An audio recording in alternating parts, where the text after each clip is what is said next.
Les plateformes seront-elles un jour condamnées pour avoir développé des applications addictives ? C'est tout l'enjeu du procès qui s'est ouvert hier à Los Angeles alors qu'une plaignante accuse les réseaux sociaux d'avoir provoqué chez elle des troubles mentaux.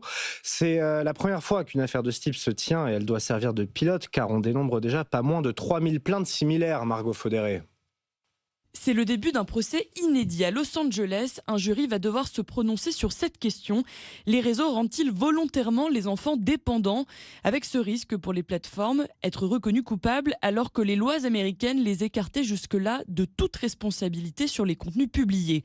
Sur le banc des plaignants, une jeune femme de 19 ans, atteinte de dysmorphie, de dépression et de pensées suicidaires pendant son adolescence. Elle accuse Instagram, TikTok et YouTube d'avoir altéré sa santé mentale en la rendant volontairement dépendante.